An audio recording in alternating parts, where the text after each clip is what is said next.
सो दोस्तों अभी हम लोग आ चुके हैं बिल्कुल हमारे नॉर्मल स्क्रीन के ऊपर। आप सभी लोग कहते हैं जब भी मैं पेनी स्टॉक की बात करता हूँ T and C terms and condition apply, ये हमेशा मैं टैग लगाता ही हूँ, क्योंकि आप सभी लोगों को पता है क्योंकि कुछ लोग जोश में आके बहुत बड़ा अमाउंट डालने की कोशिश कर सकते, तो बहुत ही मतलब बड़े प्रॉब्लम में फ्यूचर में आ सकती। तो इसीलिए कहना चाहूंगा टर्म्स एंड कंडीशन सुन लेना अगर आपको इस स्टॉक में निवेश करना है तो चलिए आगे आ जाते हैं सबसे पहले।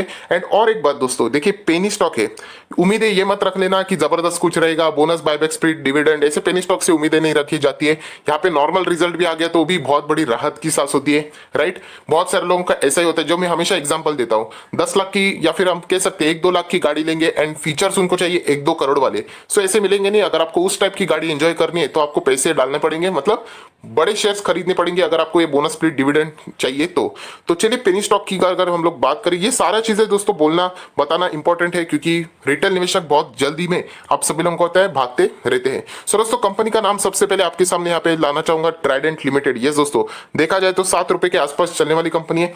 आज के दिन अगर हम लोग देखेंगे, आज के दिन क्यों हर वक्त रिजल्ट जब भी आता है तो इस कंपनी में गिरावट ही होती है, क्योंकि पेनी स्टॉक के रिजल्ट अगर आप लोग देखोगे तो एज सच कोई हम लोग को इंप्रूवमेंट देखने को नहीं मिलती है। लगभग 3.25% के आसपास आप रफली चाहो तो ये गिरावट को कंसिडर कर सकते हो। तो इससे आप लोगों को अंदाजा आया होगा कि रिजल्ट कैसे रहे, बट स्टिल मैं आप लोगों को बताना चाहूंगा रिजल्ट इतने भी बुरे नहीं है जितने की हम लोग को देखने को मिल रहे हैं। ये इसलिए मैं नहीं बोल रहा हूं, मैं एक्चुअल में हकीकत में कुछ पैरामीटर्स में आपको दिखाऊंगा तो आप लोगों को ये सारी बातें पता चल जाएगी।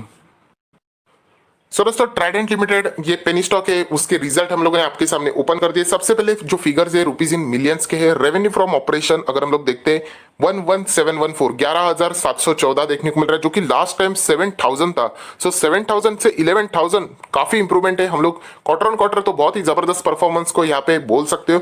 ईयर ऑन ईयर बेसिस अगर हम लोग बात करें तो यस पहले 13,000 था, अभी 11,000 है, बट स्टिल हम लोग कह सकते हैं कोविड का मामला है, सिचुएशन नॉर्मलाइज नहीं है। लास्ट टाइम अगर हम लोग देखें तो सिचुएशन भी नॉर्मलाइज थी। सो इस सारी सिचुएशन को अगर हम लोग जोड़ के देख ले तो स्टिल रेवेन्यू फ्रॉम ऑपरेशन से एटलीस्ट मुझे इतना बड़ा डिसअपॉइंटमेंट नहीं है।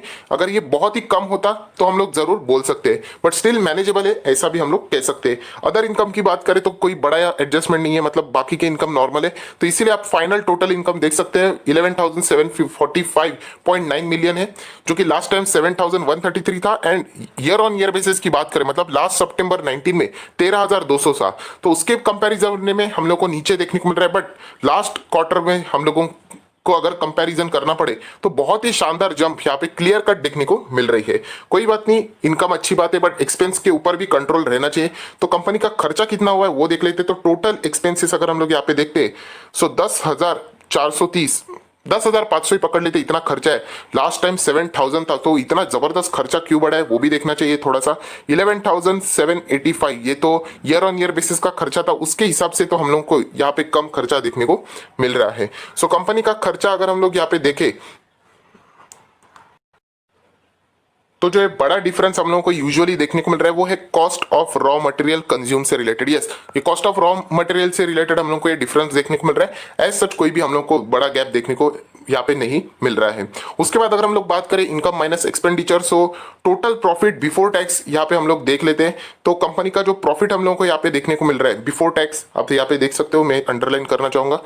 सो 1315 है, लास्ट टाइम 132 था, बहुत ही कम था, क्योंकि क्वार्टर 1 तो आप सभी लोगों को पता है बहुत ही तहलका वाला था। सो क्वार्टर 2 की अगर हम लोग बात करें 1315 है, इससे पहले जो था 1470। सो 1470 1315 कोरोना की सिचुएशन में भी हम लोग यहाँ पे कह सकते हैं स्टिल ओके परफॉर्मेंस हम लोग जरूर यहाँ पे बोल सकते हैं। एंड सब कुछ टैक्स हटाने के बाद प्रॉफिट फॉर द पीरियड, या फिर आप एनपीएटी अगर आप लोग यहाँ पे देखना चाहते हो तो वो भी आपके सामने ओपन करना चाहूंगा। NPAT 1000, last time 101, last time तो कुछ था ही नहीं, मतलब बिजनेस ही बंद, 10 मतलब पूरा लॉकडाउन तो फर्स्ट ही ये था। And 1370 year on year basis था, जो कि अभी 1000 यहाँ पे देखने को मिल रहा है। सो दोस्तों ये सारी चीजें देखने के बाद अगर कुछ भी समझ में नहीं आया तो आप ईपीएस के ऊपर जा सकते हो। अर्निंग पर शेयर में बेसिक जो रहते हैं 0.20 है, लास्ट टाइम आप देख सकते हो 0.02 था, इतना खराब हम लोग यहाँ पे कह सकते हैं। एंड उससे पहले अगर हम लोग कहे तो 0.27 था, तो 0.27 से 0.20 नीचे तो जरूर है बट स्टिल ओके ओके मैं इसको बोल सकता हूं। सो दोस्तों जैसे मैंने आप लोगों को कहा नंबर्स के हिसाब से रिजल्ट जरूर डाउन देखने को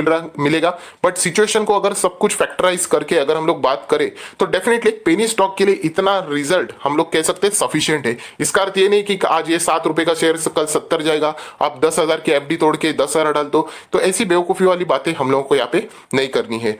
उसी के साथ साथ अगर हम लोग सेगमेंट वाइज रेवेन्यू की बात करें, मतलब टेक्सटाइल में ये कंपनी काम करती है, तो लास्ट टाइम का प्रॉफिट था, आप देख सकते हैं रेवेन्यू था 5856 जो कि इस वक्त बढ़कर 9907 हो चुका है। पेपर एंड केमिकल्स की बात करें तो 1223 था जो कि इस वक्त 1800 के यहाँ पे देखने को मिल रहा है। सो कंपनी ने क्वार्टर ऑन क्वार्टर यहाँ पे इंप्रूवमेंट जरूर की है।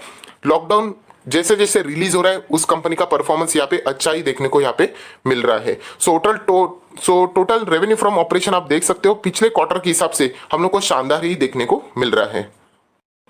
दोस्तों उसके बाद हम लोग यहाँ पे आएंगे शेयर होल्डिंग पैटर्न के ऊपर। आप लोग देख सकते हैं शेयर होल्डिंग पैटर्न यहाँ पे रिफ्रेश हो रहा है पेज, तो आपके सामने फ्रेश डेटा यहाँ पे सामने आ जाएगा। तो शेयर होल्डिंग पैटर्न ओपन हो चुका है। सो दोस्तों प्रमोटर के होल्डिंग अगर आप लोग देखोगे 71.06 था दिसंबर 19 में, मार्च में भी बिल्कुल सेम था। अगर हम लोग बात करें उसके बाद जो जून क्वार्टर 1 में था हल्की सी होल्डिंग बढ़ा दी थी, मतलब बहुत ही स्लोली अगर हम लोग कह सकते 71.06 से लेके 70.1.07 एंड अगर 71.07 से अगर हम लोग अभी की बात करें तो प्रमोटर ने होल्डिंग बहुत ज्यादा बढ़ाई है, 71.84 कर दी है। तो एक प्रमोटर अपनी कंपनी के ऊपर भरोसा दिखा रहे, ये एक अच्छी बात है। इसका अर्थ ये नहीं कि आप लोगों ने ज्यादा पूंजी अटकाना चाहिए, बट एक अच्छा साइन देखने को मिल रहा है। कोई भी शेयर गिरवी नहीं है। फॉरेन इन्वेस्टर ने अपनी हिस्सेदारी को स्लाइटली कम यहाँ पे कर दिया है। डीएस की भी बात करें तो उन्होंने भी अपनी यहाँ पे जो होल्डिंग थी उसको यहाँ पे स्लाइटली कम कर दिया है। कौन कौन से डीएस आप देख सकते हो, फाइनेंशियल इंस्टीट्यूशंस, उनके पास बहुत ही कम हिस्सेदारी थी तो उन्होंने पूरा प्रॉफिट बुकिंग कर लिया, अच्छा खासा जंप देखने को मिला तो प्रॉफिट लिया होगा। इंश्योरेंस कंपनी इस कंपनी में इंटरेस्ट नहीं दिखा रहे। म्यूचुअल फंड की बात करें जो पहले नहीं थे तो कोई तो म्यूचुअल फंड ने यहाँ पे एंट्री भी ले ली है। सो पूरा डेटा देखने के बाद हम लोग कह सकते हैं कि एक पेनी स्टॉक के लिए जो डेटा हम लोग को देखने को मिल रहा है वो स्टिल एक्सेप्टेबल डेटा है। हम लोग ये नहीं कह सकते कि बहुत ही खराब डेटा है। उसी के साथ साथ देखिए कंपनी के बैलेंस शीट के ऊपर आते हैं। अभी बैलेंस शीट में जैसे आप लोगों को शुरुआत में बोला कि अगर आपको लगता है रिजर्व्स तगड़े रहेंगे, कैश एंड बैंक बैलेंस बेहतर हुआ रहेगा या फिर कंपनी के ऊपर कोई कर्जा ही नहीं रहेगा, तो ये पेनी स्टॉक है, ये कुछ चीजें यहाँ पे नहीं रहेगी। इनफैक्ट बैलेंस शीट बहुत ही मुश्किल से आप लोगों को कोई अच्छी चीजें यहाँ पे दिखा सकता है। तो एक बात अच्छी है दोस्तों, कंपनी की रिजर्व्स देख लेना 2183, 2421, 2457, तो कंपनी के रिजर्व्स बढ़िया है। अगर हम लोग बात करें कर्जे की तो यस कंपनी के ऊपर लॉन्ग टर्म का कर्जा है। पहले 1400 का था, बाद में 953 एंड नाउ 689। तो एक अच्छी बात है कि कंपनी अपने कर्जे को कम कर रही है। लॉन्ग टर्म का कर्जा, 1 साल से बड़ा वाला कर्जा, ये कंपनी यहाँ पे कम करने की कोशिश कर रही है। कंपनी के ऊपर छोटा कर्जा कौन सा है 1 साल के अंदर अंदर पे करने वाला, तो 1000 के ऊपर था 1141 एंड नाउ 900। सो कंपनी के ऊपर कर्जा तो जरूर है दोस्तों, बट स्टिल हम लोग एक छोटा सा स्टार तो इस कंपनी को दे ही सकते हैं पेनी स्टॉक होने के माफी, कि कंपनी फिर भी कर्जा को कम करने की कोशिश यहाँ पे कर रही है। तो बहुत ही अच्छी बात है। कैश एंड कैश बैलेंस देख लेते हैं तो कैश एंड कैश इक्विवेलेंट यहाँ पे आ चुके हैं हम लोग 165, 25 नाउ 337। सो इतनी छोटी कंपनी होने के बावजूद, मतलब प्राइसिंग की मैं बात कर रहा हूँ शेयर प्राइस के हिसाब से, हालांकि ब्लीच में स्प्लिट हुआ था वरना ये स्टॉक 60-70 के पास रहता तो किसी को इंटरेस्ट भी नहीं था स्टॉक में।